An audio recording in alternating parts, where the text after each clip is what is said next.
Welcome into another episode of my Dynasty Fantasy Football YouTube. Today I'm looking at some Dynasty sleepers. Make sure to like, comment, and most importantly, subscribe. Let's get into our first player.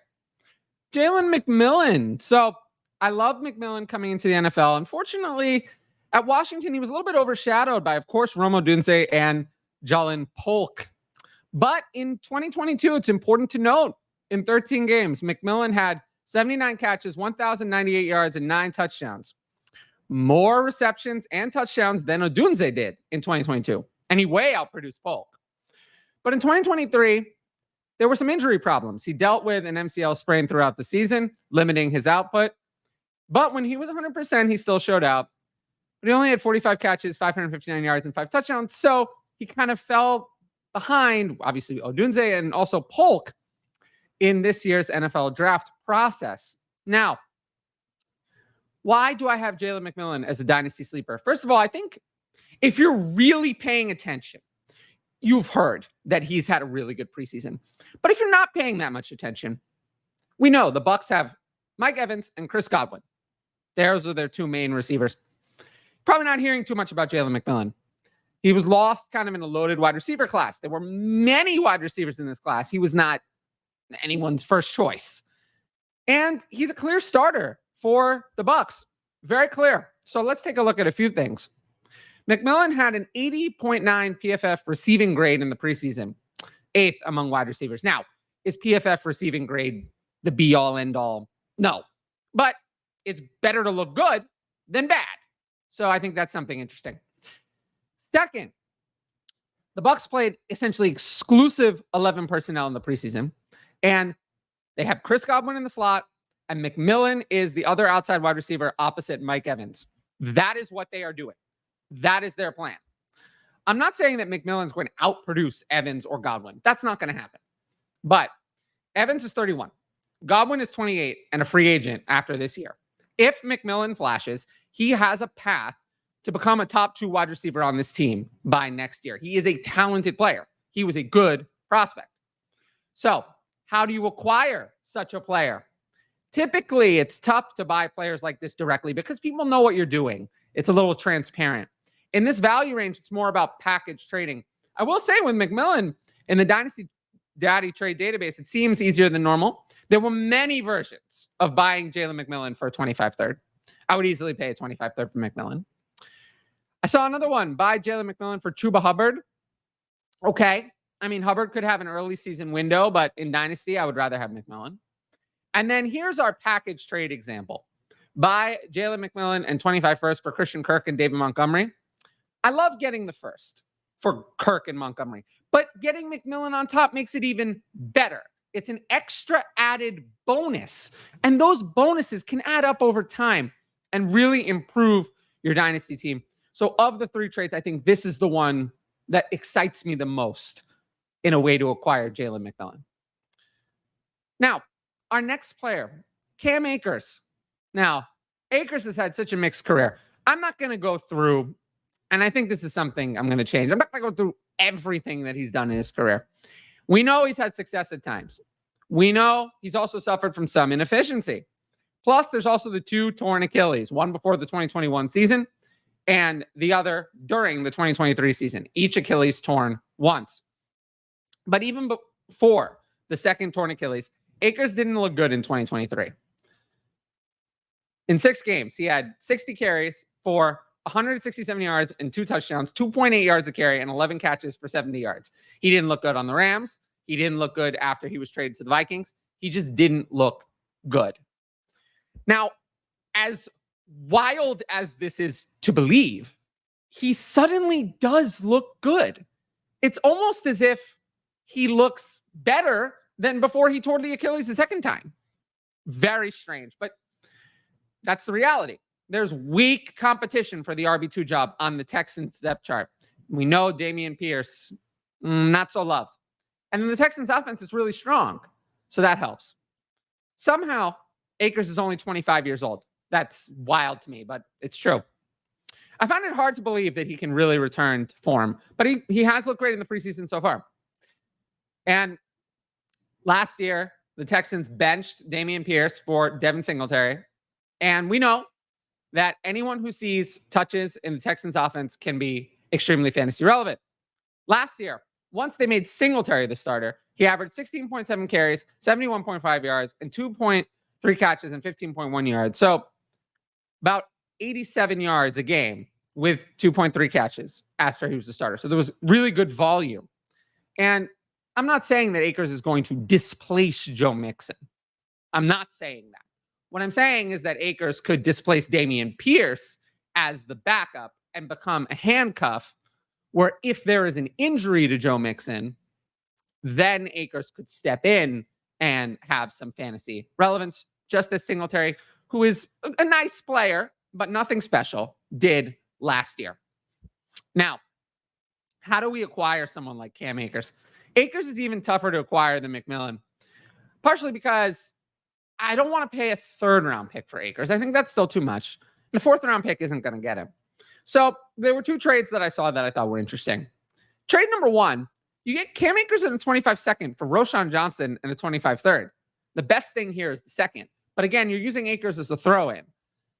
A second for Roschon Johnson and a third, honestly, I'd still take the second.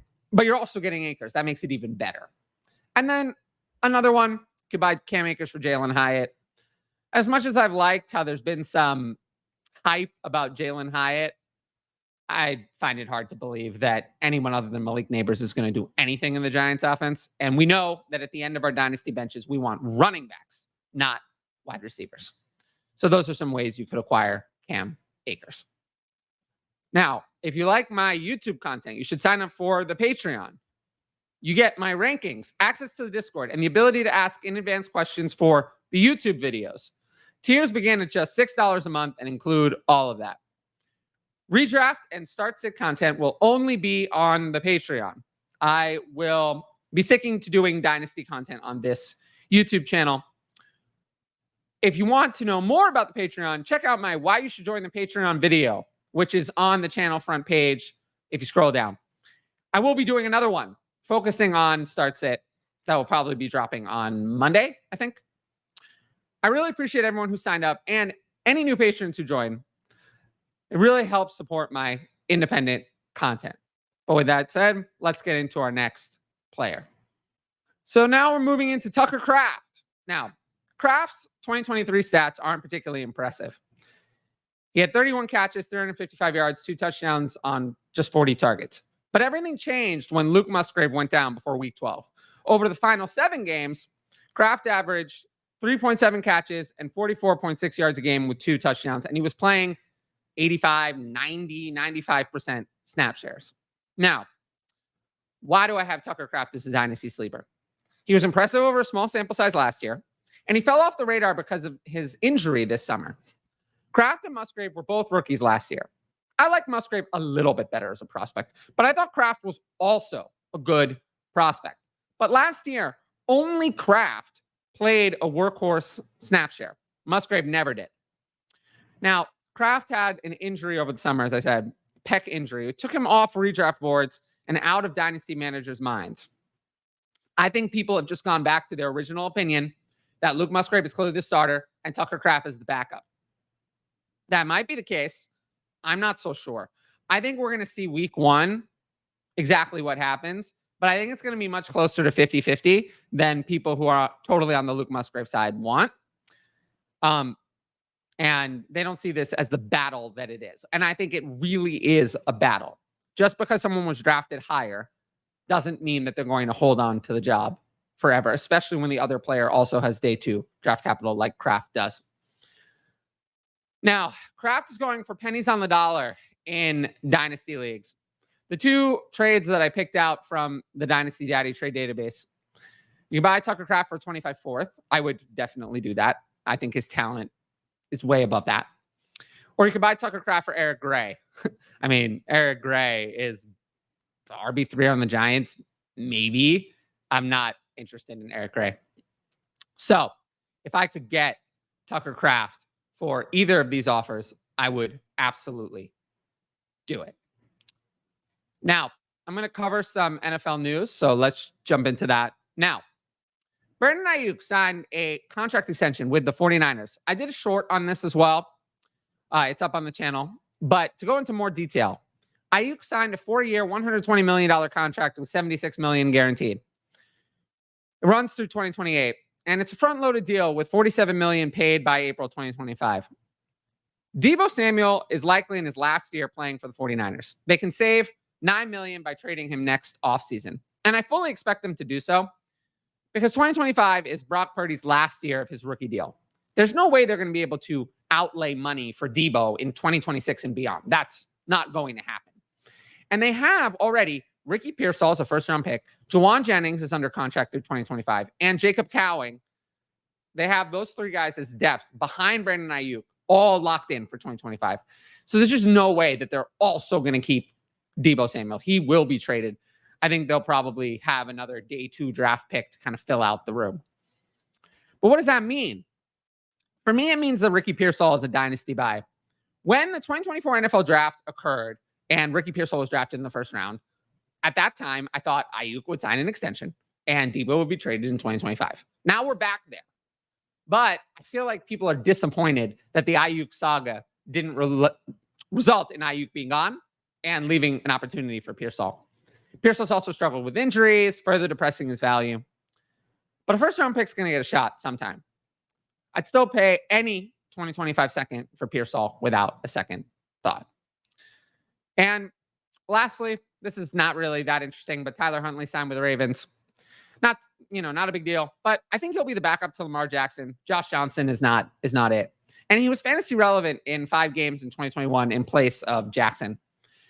In those 5 games, he averaged 208.4 passing yards and 56.8 rushing yards per game. The rushing upside is enough. Therefore, in Superflex, I'm picking up Huntley in most deeper Dynasty Superflex leagues in case Jackson goes down. Now, I have a few Patreon questions, so let's jump into those next. What are your values on future picks? What good is paying the money to not try and win? So generally, picks don't get hurt and they don't drop in value. So in general, I like having them. And the easiest thing to do to gain value in Dynasty is capitalize on rookie fever during the rookie draft by trading your rookie picks at that time. I don't necessarily have the rookie picks to make all of them, but it's for that trade value. What are some real-life football trends you take into consideration for your fantasy rankings? The league moving to more multi-pack systems, athletic tight ends, coaching moves, etc.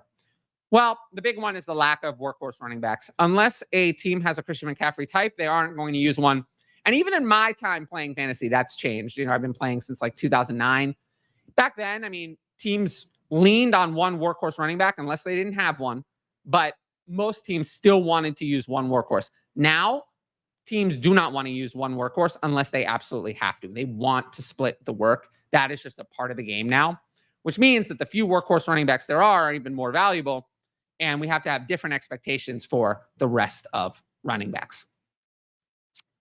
Lastly, can you help me understand the Olave greater than London ranking? Seems to me that London will have a better year due to actually having a quarterback this year. Well, a lot of it's based on what they've done so far. So in 2022, Olave had 72 catches, 1,042 yards, 4 touchdowns on 119 targets, 4.8 catches, and 69.5 yards a game. And in 2023, even a little bit better, 5.4 catches and 70.2 yards a game, total 87 catches, 138 targets. Pretty solid. London's never been anywhere near that. In his first year, 4.2 catches and 50.9 yards a game, 117 targets. And last year, 4.3 catches and 56.6 yards a game, a little bit more efficient, but still pretty far back. So the real reason is just that Olave's been significantly better. And you can blame some of it on the quarterback situation, but Olave's also earned more targets. So, yeah, that's really all it is. But I like both players this year, if that's not clear.